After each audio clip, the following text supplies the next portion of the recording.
Welcome to Shelf Life, the monthly series where I talk about games I covered 6 or 7 months ago on the channel and let you know whether they're still in my collection. And today we're looking at games I covered in March of this year, and there are a whole bunch of them, so let's get right to it and see which of them had shelf life. So first in the crowdfunding corner, there's a bunch of these this month. We have Fantasyform. This is from Button Shy, one of their 18-card games, and it's a redo of, I think, Spaceships, which I never played. And yeah, this one was pretty fun. You're trying to buy and sell goods to get enough money, and you're like battling against somebody else who's trying to defeat you before you defeat them. You can transform into different elemental forms. My big concern with it was that in the base thing they sent me, that there was not enough content and variety. You kind of saw the same stuff and followed the same strategies. But knowing Button Shy, they probably already did. I didn't check. They'll probably already have a bunch of expansions. And actually, there's also Button Shy, so there's a decent chance this has already delivered and shouldn't be in the crowdfunding corner. But either way, I wasn't sure about just the base game. So that is Fantasyform. Next is Gun It, a cooperative game where you are trying to align your aiming and weapons and other things to defeat enemies that are attacking you in different scenarios. I thought this one was okay. For solo, it was definitely not as good, although I think they were still working on a solo mode when I previewed it.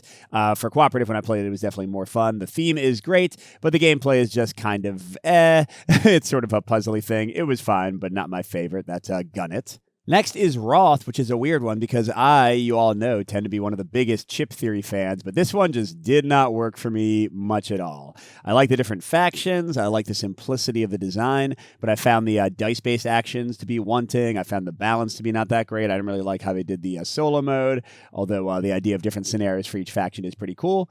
So yeah, maybe the final game, chip theory does continue to develop after they do previews. Maybe the final game will be awesome, but for now, I'm pretty wary of Wroth and not expecting to love it when it does deliver. Fourth is Quests Over Coffee, and I didn't love this one either. Yeah, this is a weird month for crowdfunding, isn't it? None of these were hits for me. But yeah, this is a dice-based, little adventure game. The best thing about the game, honestly, is the art and, the writing on the cards and the goofy little things you see in the quests. But the actual gameplay of balancing risk and reward and, modifying resources to try to survive was just fine. I didn't find it that exciting over multiple plays, but Quests Over Coffee, definitely still cute. And last for crowdfunding is Reign of Hades. And this is probably the best of the 5 for my taste. This is a sort of dungeon crawler cooperative adventure game with some fun discovery and things. I wasn't quite sure about the mechanics. This is, of course, also still in development. But I like the idea that some heroes are hiding and supporting while others are directly taking the fight to people. It was an interesting tactical puzzle. But yeah, I didn't get to play a lot of it, just a few intro scenarios. So there's still a lot to see, and I'm not sure if I'll love the way leveling up and such is handled. But that is Reign of Hades, our last crowdfunding one. Let's get to the release games. All right, first in the retail section is Dark Souls: The Sunless City. This is one of the newer releases for Dark Souls. It has the revised rule set, and this one is a standalone set, so while you can combine it with other sets in the Dark Souls releases, you can just play it on its own. And this was mostly a positive. I did like pretty much all of the rule changes they made to the game. The one big negative is that this one has worse components than previous releases, mainly in the player boards, which is just kind of terrible. I've heard a lot of people commenting in the video about how they kind of replace things with their own stuff to make it work better. But yeah, I still don't adore Dark Souls, but this is probably the best way to play it, again, except for those component concerns. So that's Dark Souls: The Sunless City, and that was a call. Next is Kinfire Delve: Scorn, Stockade. This was the second of the 3 releases in Kinfire Delve, the cooperative and solo little dungeon delving card game. And I love this one, just like I love the other sets. In fact, this might be one of my favorites. I still think Scorn is maybe the toughest, most interesting boss in the game. I like both Fane and the female orc. I forget her name. But yeah, really good characters, really good challenges. This game is just excellent, especially for cooperative 2+ players, although solo works well too. That is Kinfire Delve. And finally is Blade Rondo, a 1v1 card combat game that also had solo modes. And this is a bunch of different releases, each one with slightly different modes and characters and things. I like this okay. Playing all the modes, I do appreciate the variety there, but sometimes the AI can feel a little unbalanced. The actual core card play can get a little bit samey, trying to execute these similar kind of combos each time. And the big thing is that it's Exceed and BattleCon and Sakura Arms better, but it's still a solid game. That is Blade Rondo, another call. So the only keep from this group was Kinfire Delve. Going to the next group, we have Imperium Horizons, the latest release in the deck building Imperium series, which is competitive and also solo. And yeah, it's funny. I had the exact same, Colin, who's now on Meet Me at the Table, had the exact same experience with this one. We kind of really liked the original releases, and then we stopped playing them for a while, and then we both ordered Horizons, and then we played it, and we were like, what the heck? I forgot how long and like dull this game can get, which is weird because I did list this as one of my favorite deck builders, but that is not the case anymore. Yeah, because, this game is often awesome. I do think the action choices and the tactics in it are among the best you'll find in the deck building genre. And I'm just saying for my taste, not for anybody else. But this game really drags in the end. It can be kind of kludgy to calculate your final score and stuff. So, yeah, Colin and I both called this after just 3 or 4 plays with Imperium Horizons, called the entire series. Both of the same mind on this one. I'd just rather play quicker, more dynamic deck builders. So that is Imperium Horizons, a call. Next is Millennium Blades, one of the level 99 games, and this one hurts. I love this game so much. It is such a wacky mix of deck construction in a timed fashion, and then a little card battling game. I think the combos are insane. It's really a great time. It's just that eventually I had to cull it because it is so. First of all, it's a pretty big box, but also it is just so hard to get to the table. It takes a long time to shuffle everything together. So I still really enjoy it. It hurts me to admit because I like my level 99 games, and I tend to keep them all, but this one is a call. That's Millennium Blades.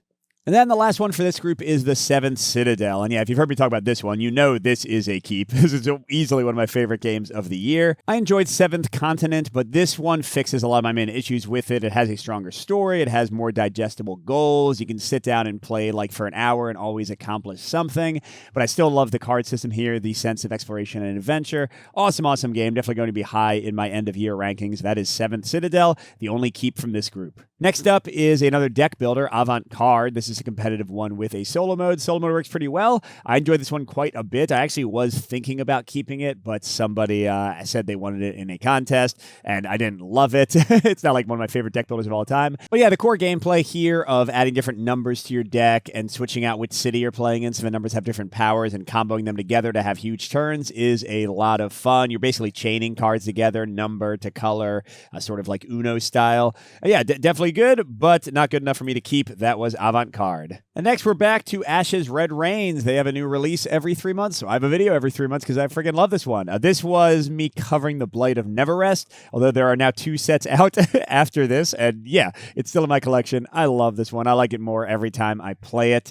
The different bosses are awesome. The co-op is great. I have taught this to one of my sons, and he really enjoys it too. And I still don't really do deck construction, but because each new release comes with its own deck to play around with, and then each character you pick up has its own deck. I still don't own everything, but I am pretty close at this point. And yeah, the variety is endless. The gameplay is always fun and tense, although you do have to find the right difficulty setting, and that can vary based on characters. So sometimes I do have games that are way too easy or way too hard, but that's maybe my only complaint. Ashes Reborn is awesome, and that's definitely a keep.